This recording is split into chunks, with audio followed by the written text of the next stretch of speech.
여러분, 우리 오늘은 예레미야 애가 4장의 말씀을 함께 묵상하겠습니다. 예레미야 애가는 죄로 인하여서 재앙에 빠져버린 이스라엘 백성들의 비참한 현실을 우리에게 보여주는 성경입니다. 바벨론에 의하여서 멸망당한 이스라엘 백성들의 비참한 상황, 이것이 오늘 우리가 읽은 예레미야 애가 4장에서 크게 4가지의 모습으로 드러나고 있습니다. 첫 번째는 지금까지 쌓아온 금과 은, 보석이 다 무가치한 것이 되어버리는 비참함입니다. 하나님을 높이기 위하여서, 하나님을 섬기기 위하여서 쌓아놓은 모든 보물들, 또 자신들을 치장하기 위해서 쌓아놓은 모든 보물들이 한순간에 무가치한 쓰레기와 같은 것이 되어버렸습니다. 바벨론의 포로로 끌려가는 이스라엘 백성들에게 금과 은과 보석이 무슨 의미가 있겠습니까? 그런데 예레미야 애가 4장 1절과 2절은 바로 그 모습이 이스라엘 백성들의 모습이다 라고 말씀하는 겁니다. 이스라엘 백성들이 원래 하나님께 소중한 보물과 같은 존재들이었는데 죄로 인하여서 스스로 더럽히면서 무가치한 쓰레기 같은 존재가 되어버렸다라는 거죠. 오늘 우리도 마찬가지죠. 오늘 우리도 하나님께 보물과 같은 존재들인데 우리가 스스로 생수의 근원이신 하나님을 떠나면 쓰레기 같은 무가치한 존재가 된다라는 것을 결코 잊지 말아야 합니다. 두 번째, 이 죄가 가지고 온 비극은 참으로 참담한 상황에 놓이는 비극입니다. 4절 말씀을 보면 젖먹이가 목말라서 혀가 입천장에 붙으며 어린아이들이 떡을 구하나 떼어줄 사람이 없도다 라고 말씀합니다. 세상에서 가장 비참하고 고통스러운 것은 자식이 목마른데, 자식이 배고픈데 줄 것이 없는 상황에 놓여있는 비참함입니다.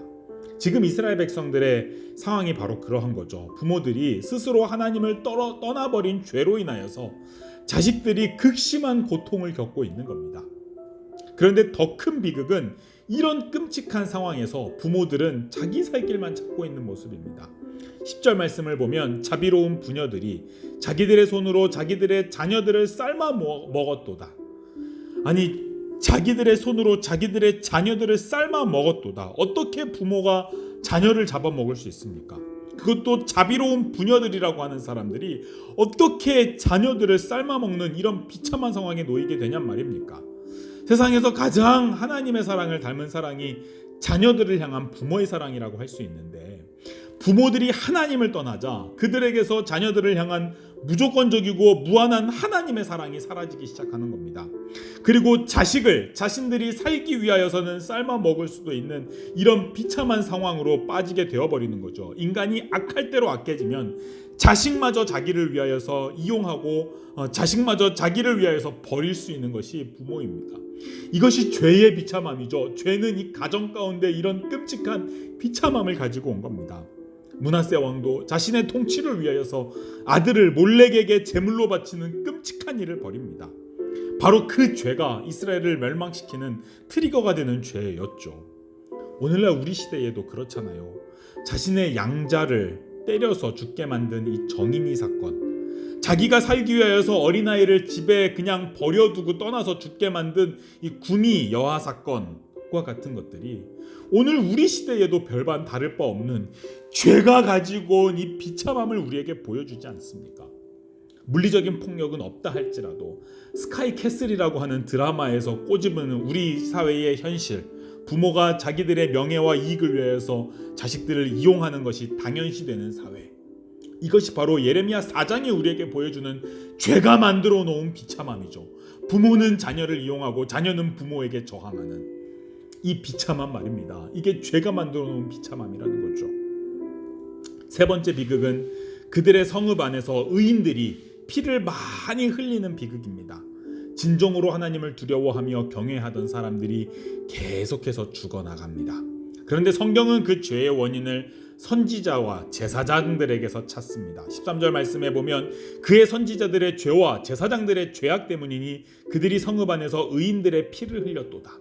하나님의 말씀을 바르게 전하고 의와 불의를 올바르게 분별해야 할 선지자들과 제사장들이 제멋대로 설교하고 가르치는 비참함, 의와 불의의 기준이 사라져버리는 이 비참한 말입니다. 그래서 그 속에서 의인들이 죽어나가는 비참함, 이게 죄가 만들어 놓은 비참함이라는 겁니다.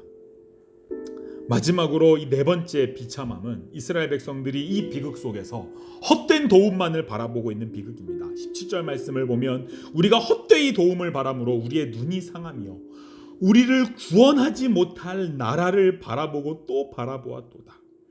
자신들을 도울 수도 없는 헛된 이방 나라들만 바라보고 있는 이스라엘 백성들의 이 비참함을 한번 보십시오.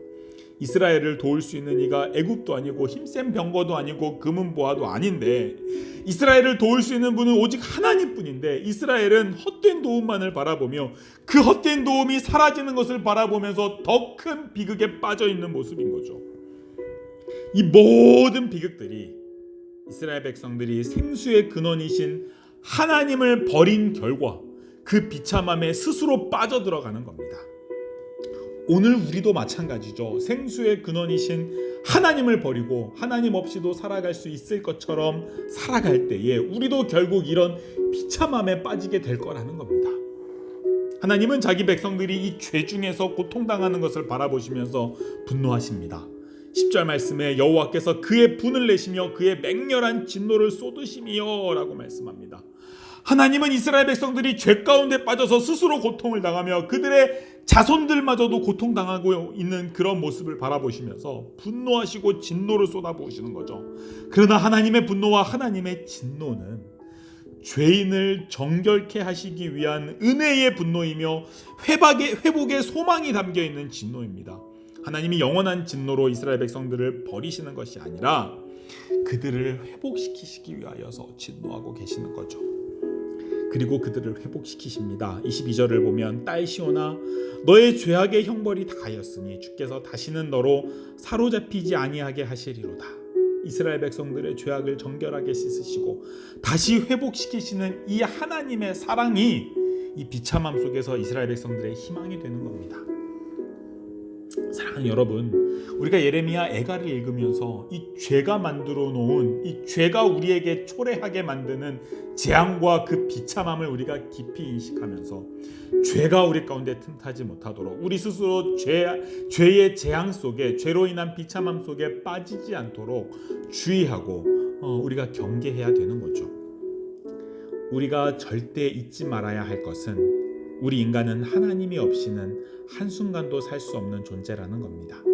우리에게 있어서 가장 큰 죄는 하나님 없이도 혼자 살 수 있을 것처럼 생각하는 교만의 죄입니다. 생수의 근원이신 하나님을 버리면 우리에게 비극이 찾아옵니다. 자식에게 비참한 미래를 물려줄 수밖에 없습니다. 그러나 우리가 생수의 근원이신 하나님께 거하고 있다면, 하나님께로 돌아간다면, 우리가 혹시 범죄하여서 스스로 비참함에 빠져 있다 할지라도 회개하며 하나님께로 돌아오면 우리 주님은 다시 회복시키시며 안식을 주시는 분이죠. 하나님을 떠나는 삶, 생수의 근원이신 하나님 없이 살아가는 삶이 우리 인간에게 있어서 가장 비참한 삶임을 기억하면서 이 예루살렘 성의 비참함이 우리 삶에 재현되지 않도록 늘 하나님 품 안에 있을 수 있는 우리들, 늘 말씀과 동행할 수 있는 우리들, 늘 하나님께 기도하며 살아가는 우리들의 삶이 되기를 바랍니다. 우리 같이 기도합시다. 사랑하는 우리 아버지 하나님, 주님이 없는 삶이 고통과 비참함 뿐임을 깨닫게 하시니 참으로 감사합니다. 우리는 한순간도 하나님 없이 살아갈 수 없음을 기억하게 하여 주시고 언제나 주님 품 안에 거할 수 있는 저희들의 삶이 될 수 있도록 은혜를 허락하여 주옵소서.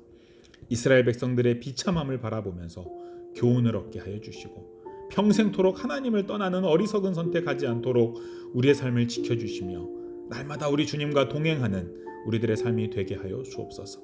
그래서 우리 주님이 약속하시고 우리 주님께서 우리에게 이미 허락하신 우와 평강과 희락의 하나님 나라에서 참된 평안과 안식을 누리며 이 땅을 살아갈 수 있는 저희들의 삶이 되게 하여 주옵소서.